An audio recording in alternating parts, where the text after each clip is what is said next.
Welcome to Stampscaping 101. We're going to do a little test here using nature set number 12 and one of the scenic sentiment stamps.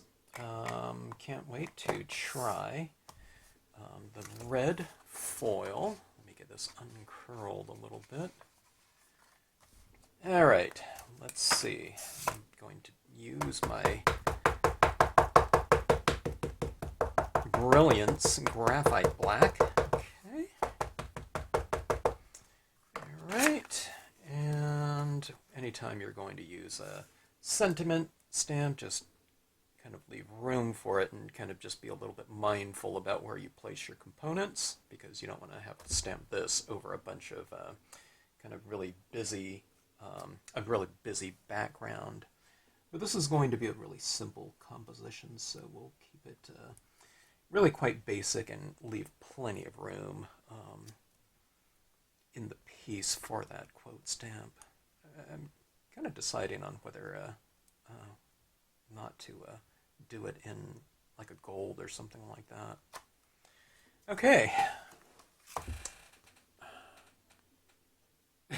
It's hard to see, kind of dark on dark. It really stands out in certain light. I can see it pretty good. Let me see. I'm looking at it more like that, okay? In the camera, like this, where it's just kind of reflecting my dark ceiling, you know, when looking at it like that, but I'm looking at it more like, I don't know, like that, all right?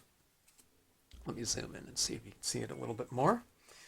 All right, I'm always pretty surprised, pleasantly surprised at the amount of detail that I can get out of pigment ink, you know, like the Clairs or something like that, you know, because the inks are so thick and my designs are so, you know, tightly detailed like that, but I don't know, that ink does pretty well. Now, I mean, it depends too. Like if I just re-ink this, you know, that could be a problem if I over-ink it, okay?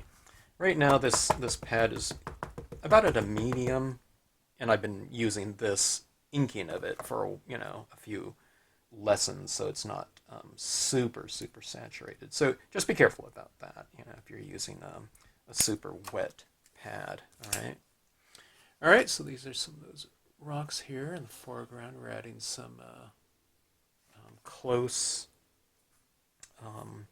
formations, all right?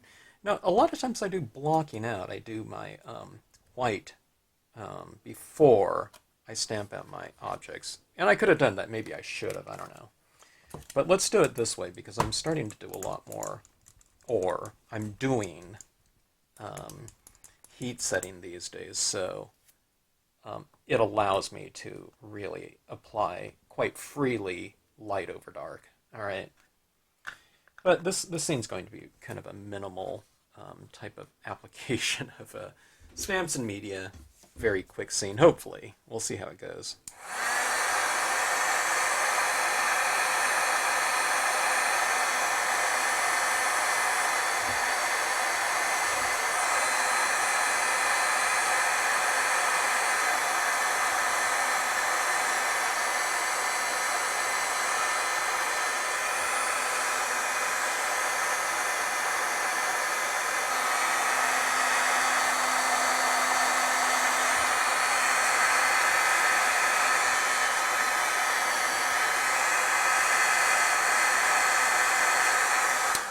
Alright, that's exactly the type of thing why I didn't heat set my earlier pieces, like for months, with foils, but I find that you can kind of counterbend things just fine. Alright, it's just like I don't know, whatever, unwarping a piece of like aluminum foil, okay? So, I mean, that's pretty flat again. Now, it does change, well, like kind of in a microscopic way, kind of the integrity of the surface a little bit. I can see there's a little bit of change here from over here. But when I look at it as a whole, you know, it's not that bad. See, like right in here, you see that different textural pattern right here, where I've used a lot of it. But people are viewing their pieces, you know, your pieces like that, you know, when you give it to them. So it's not really a big deal. And as far as this kind of bending and whatnot, yeah, I mean, we're going to, I doubt it, you could send it out like this, or you can laminate it or whatever, but I would, you know, format it onto a card, make it nice and flat anyway, so it's not really going to be a big deal. Okay, now let's take a white pen and bring out some of the light in here. The lighthouse has you know, these two windows here and the lamp itself. All right. Get my paint pen flowing here. My paint pen might be a little bit dry. These do get used to completion, and you can really, when you can hear that rattling around too much, too extreme, it might mean that your pen is out of ink, which is bad because you're out of ink, but these come in like a 6-pack set. And if it goes down to completion, that means it didn't clog on you and you've used up the entire reservoir, which is what we always want out of our media, right? You want to be able to use something to completion. All right, so there's my lamp right there. Okay. Let me zoom out a little bit so I don't work off screen. As a matter of fact, I'm going to do this here. Oops. Okay. Now, let's add the beams of our lighthouse. These are, I love doing light beams in general. It's really fun. You just take a couple pieces of scratch paper.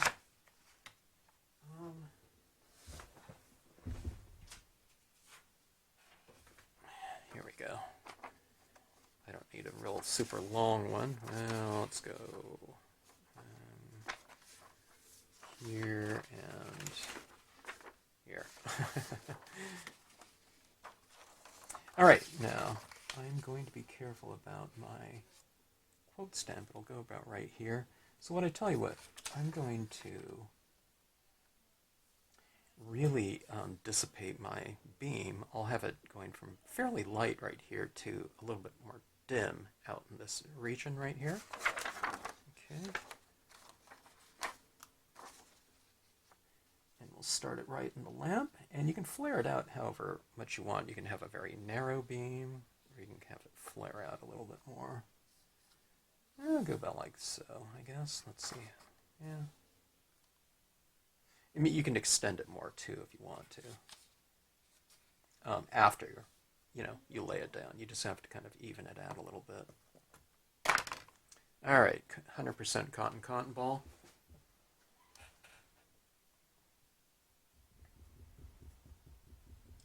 The synthetics, I always point this out, is that the synthetics just don't do it for me.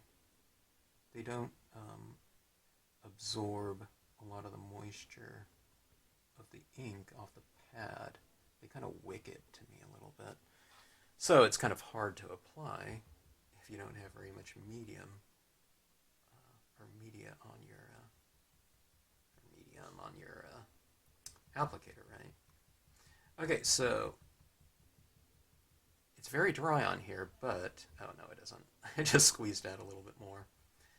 I was going to say it's very dry on here, so you want to use the drier medium in the area where it's going to be not as thickly applied, because that's where the quote's going to go.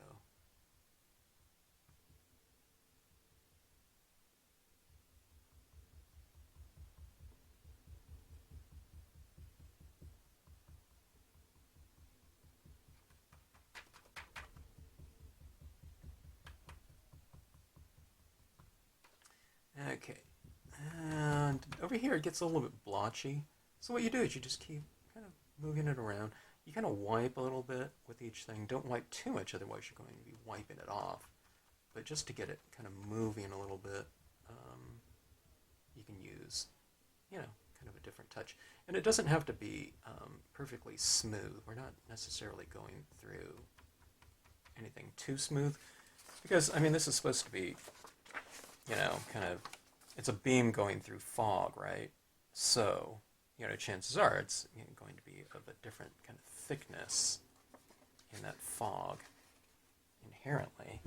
All right, so that's what we have right there. See how it's kind of darker over here? Now this is going to dry darker than what it looks like when freshly applied, so keep that in mind.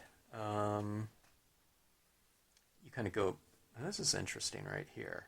Okay, so as I'm wiping on here, there's a little bit of red on here, so I guess I don't know, maybe over here where I heat set it a little bit, I don't know, maybe it picked up some of that red tinge, Okay, so down here in the crashing waves, we're going to illuminate those crashing wave areas. Now this is where I would normally, or a lot of times, I wouldn't say normally, but I have been adding this first and then stamping it over that, okay? I tell you what, we'll do something here. We'll sandwich some imagery in here. I think that'll do it. We're kind of just inventing technique as we go along with kind of what we're able to do. So I know we can heat set this. So I can go image, a little bit of fog, and image over the top. So we're going crisp, kind of diffused and soft, and then crisp on top of it, okay? And that way we get more depth out of the piece, all right? Because when I go like this is why I often did this fog first, so that I can retain the imagery, but I don't need to do that anymore, because I can sandwich things knowing that we can heat set. And if you haven't watched the other videos, I'll show you what I mean by that coming up.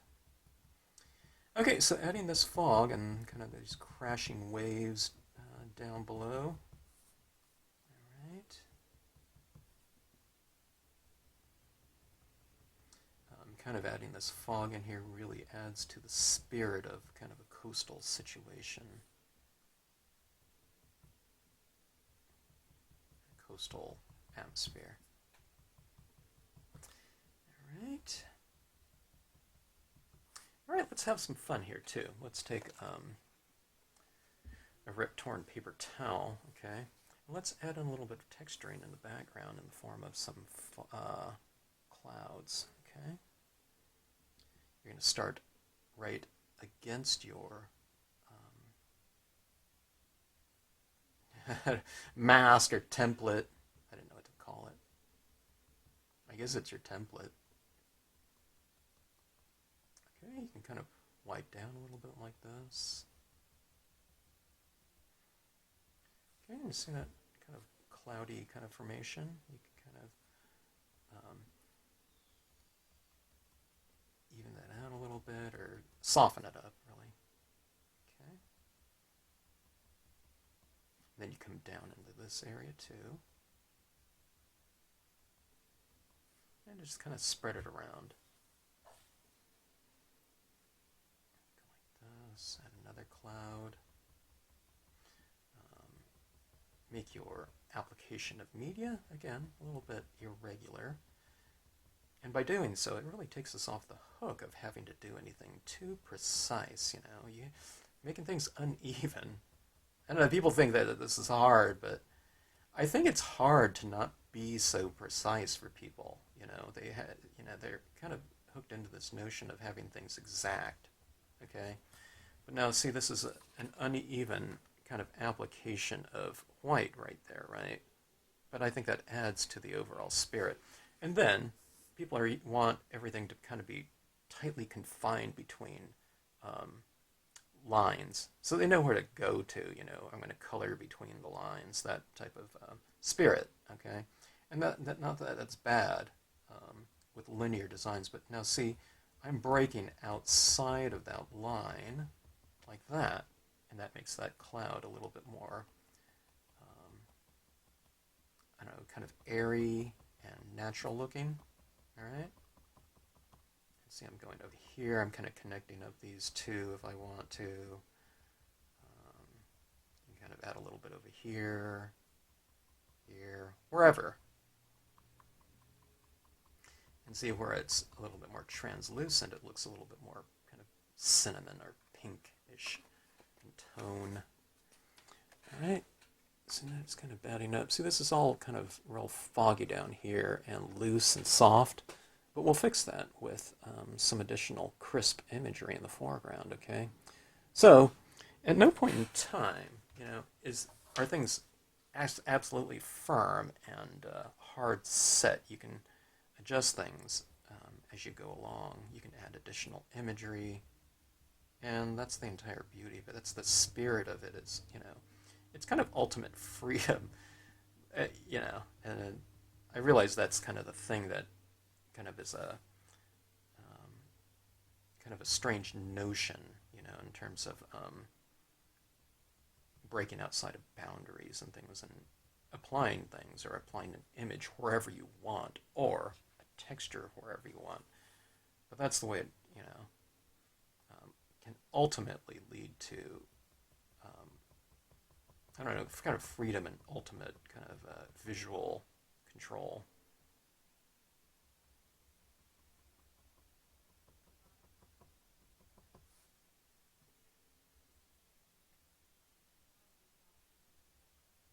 All right, this is just kind of building things up. We can kind of leave things just as is, too.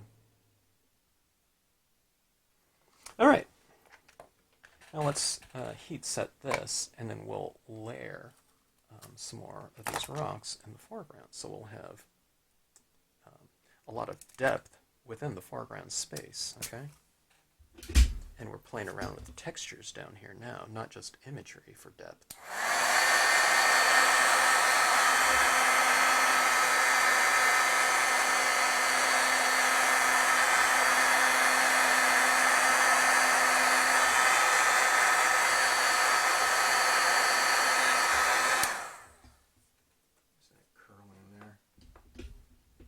Sometimes when I'm curling, you know, applying heat here, it kind of pushes it down. So I never know what it's going to really do. All right, so you just counterbend it, get it nice and flat again, or reasonably flat. Flat enough to do whatever you want to do to it. All right, we'll go with our foreground rocks, or rocks and waves again. And then I'm not trying to stamp it exactly over the top of where I stamped it before. That's not, that's what I don't want to do. I want to offset it, maybe change the angle to get another layer of it. Now, the first row of rocks I have a little bit higher up. These ones right here I'll just be using kind of the top portion of it, okay? Kind of the lower it goes, the closer it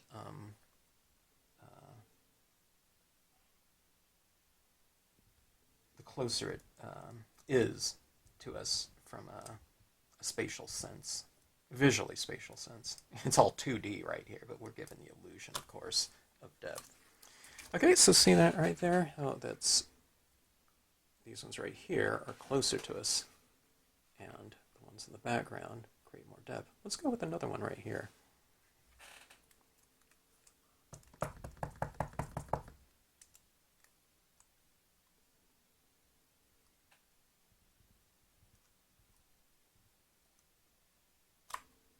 I went kind of high with that one. All right, see that? Doesn't that create a decent amount of depth right there in the foreground?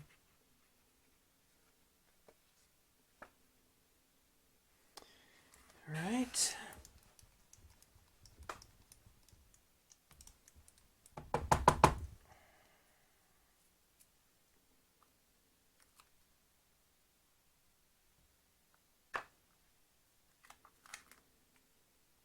Let's add a little extra layering, texture, etc. Go with the spooky tree. Okay. We'll add a little bit of foreground foliage, albeit a dry, leafless bit of foliage here. Kind of puts us on the shoreline, looking out into the scene as viewers.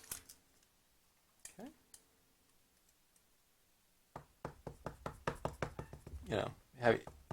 It puts us there because there's growth there, If it was just the rocks, it could be, kind of way out at, off of the shoreline.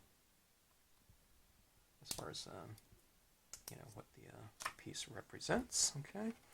So there's some little foliage in here, like so.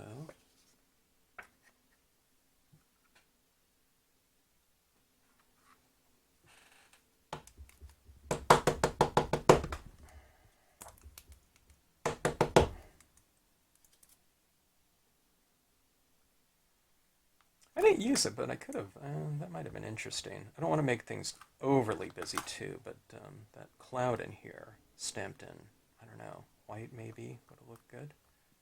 But if I'm going to stamp that quote, then I don't want to do that. Okay, the quote in black will not stand out, so we're going to have to do it in white. Okay. I was thinking about doing it in gold, but the gold, I don't know, it might look okay. I'll do that on a different scene. I enjoy really just stamping just images right over the tops of metallics with metallic inks and not doing all this kind of toning in too. I think that looks really good, but I don't know. I kind of want to experiment around with kind of blending and all this a little bit more so. I have a lot of questions about compatibility and imagery and whatnot on this type of surface here and surface color. Alright, so stamping it over that beam, hopefully that beam is dark enough to where white over the beam will stand out. Okay, we need a little bit of contrast. And hopefully I've dried off that beam sufficiently where this ink will transfer just fine. Yeah, it transferred just fine. The image stamped out a little bit more cleanly over just bare foil than it did on the ink. I could tell there's a little bit of kind of breaking up of the imagery. It's a little bit kind of puckered or something like that over the other layer of ink. Okay, let me see if I can show you. I don't know if you can tell, but see that lettering up there is a little bit different than right in here. It's subtle enough where I don't think it really matters, though. But see how that really stands out? And by keeping that beam darker, now this is going to dry darker too, but hopefully it'll still stand out in kind of dimension over that beam in the background. Okay, but see that really stark white there? Let's kind of bring a little bit of that aspect of the value down in other little areas here. Okay, so what we'll do is we'll do a little bit splatter painting, and I think that'll do it here. Alright, so I have a video on bleed-proof white and how to use this. If you've ever had any problems with it, usually it has to do with consistency of this, alright? Making it thin enough. You don't want it water thin, though, I don't think. If you do, it'll come out much more translucent to transparent, okay? Or some people just, just get it splatters in kind of the wrong direction for them. But that's why you always kind of practice on some scratch paper first to get the consistency that you want.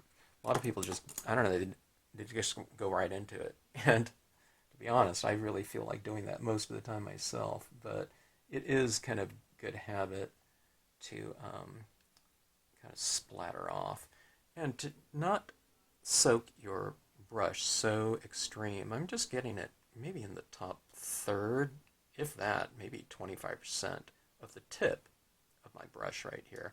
Now, I'm very familiar with my tip too. Okay, it's very, very old. I've probably been using it for 10 years.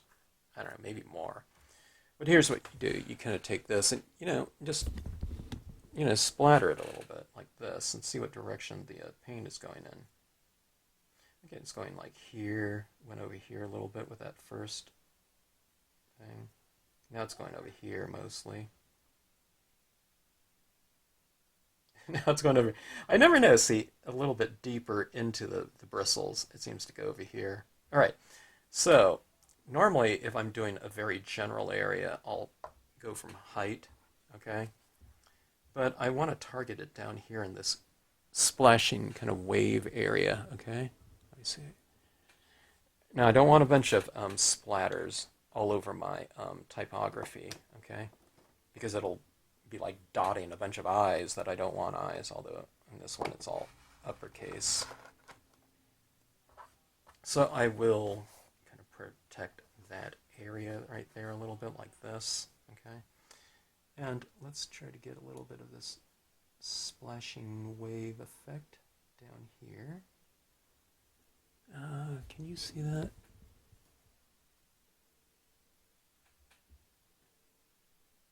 So I'm going much closer because I'm really targeting my splashing area, okay? Now see, I'm going like this and it was going up there, so I'm readjusting, going like this down here.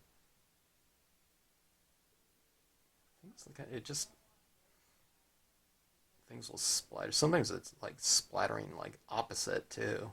You never know which kind of direction it's going to go. Alright, so I won't go too extreme down there, but did that kind of bring that area to life a little bit? Actually, it looks really busy, doesn't it? But this is kind of the viewing distance that we'll be looking at this from. It's not too extreme. Kind of a micro level, you can see all that action, but this is general viewing distance. All right, how about a couple stars up here in the sky? Okay. So now I'm going maybe about 10 inches away or so. Thinking I should probably cover. I don't want to go over that lighthouse either. Here, let me do this. I'll just go like this, right here. And then I'll just generally cover up my lighthouse a little bit. I'm not masking, I just want to keep most of the spraying out of there. If a little bit gets on there, that's fine.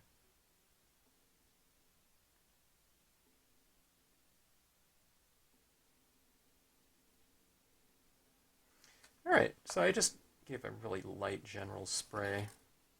At this point in time, it's getting a little bit dry on here, so it's coming out really thin, so I'll take off my mask, and if I get a couple little dots in there, that'll be fine. Alright, so I think that is fine. It's a fine mist at that, too. See that right up there?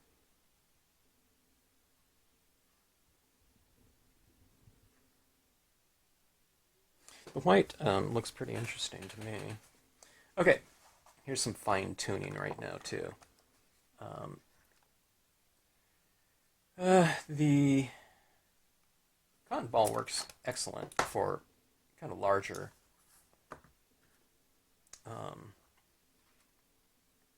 areas of that pigment application. But let's go for a little bit more of a targeted use. Okay, and this one's getting a little bit... I probably need a new... okay. I use these over and over until I can't use them anymore. But there was a lot of dry paint on that one, so let's go for another 100% cotton swab, okay? And, okay, now, here's what I'm looking at. You see my clouds in there and around this lamp, okay?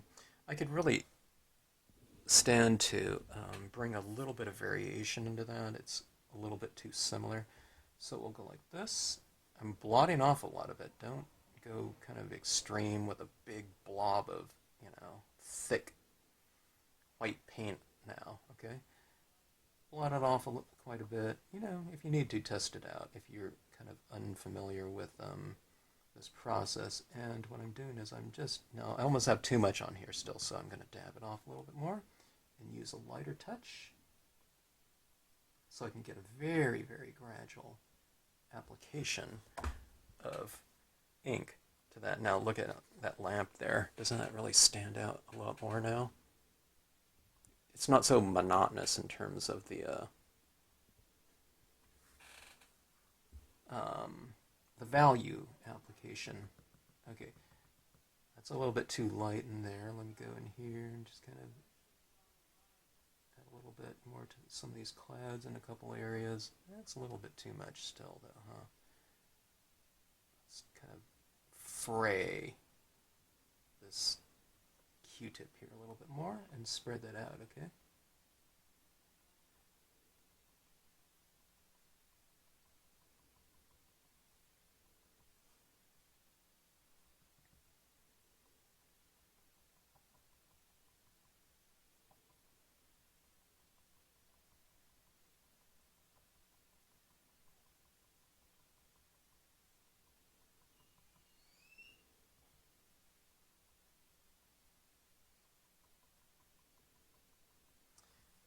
See that? Kind of adding a little bit here and there.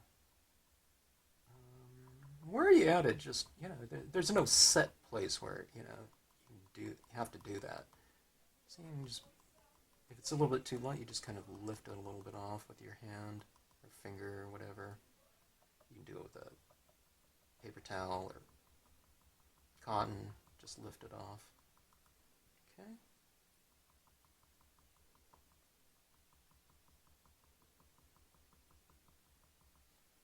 And see that? That's kind of adding that variation that we really needed in there. Let's add a little bit more to this cloud that's in the back of the beam, but we'll add it into the beam a little bit too. See that right there?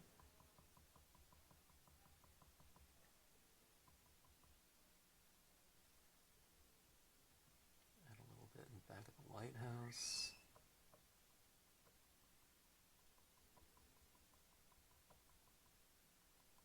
Spread it around with my finger. Your finger is a really good tool for this. Alright. Having some of the splashing waves down here. Illuminate them a little bit more. And let's see. Let's add a couple little touches. Let's go back to our pen here.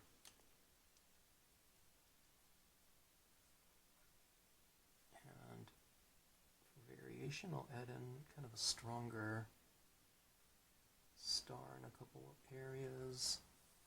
Do it like Orion or something like that.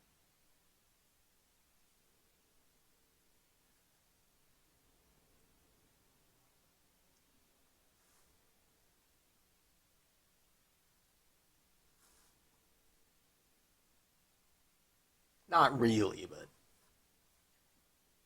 a little semblance of it. Okay, so you have that right there. Look at those stars kind of standing out. You can use little crystals on those if you want to for, you know, additional little kind of sparkly touch. Let's go back with this now. Really blot it off quite a bit. And then let's make some of these kind of dominant stars, the larger ones, a little bit more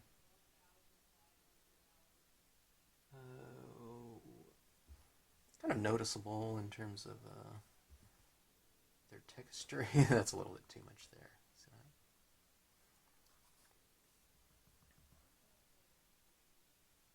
Kind of making them glow. Kind of creates a little bit of continuity between the lamp, right? Because it's glowing so much and the stars in the distance. Even if you want to, you can make some of these splashes glow down here.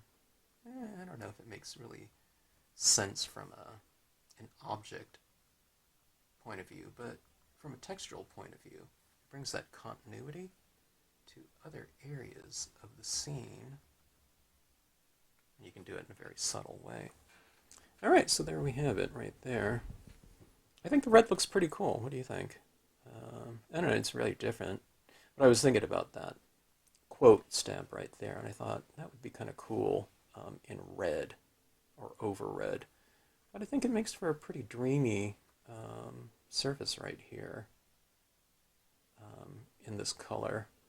And I think there's a pretty decent amount of depth in there, considering two colors of ink, black and white, that we're just working on. The foils really, they afford us a lot of depth with minimal kind of technique, layering, etc., because the surfaces are just so reflective. So I don't know, and it's just really fun to work on. But now see that lighthouse there, it stands out quite a bit, doesn't it? Because we've added these textures in the back of it with the white, where, you know, that lighthouse was against, you know, this dark of a background before, but now it's against a lighter background. So, you know, just kind of playing around with a little bit of the ink like that. Kind of can bring it out and whatnot.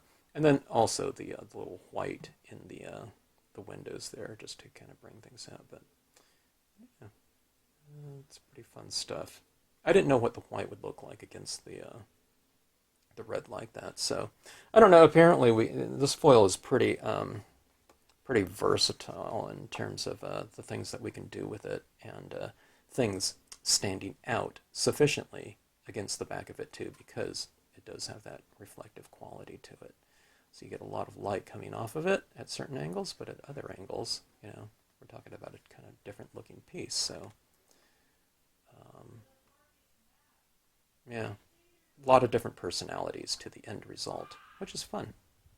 All right, so thanks for watching. Hope you enjoyed it. If you have any questions, drop me a note in the comment section, please. If you like this video or channel, please click the like button.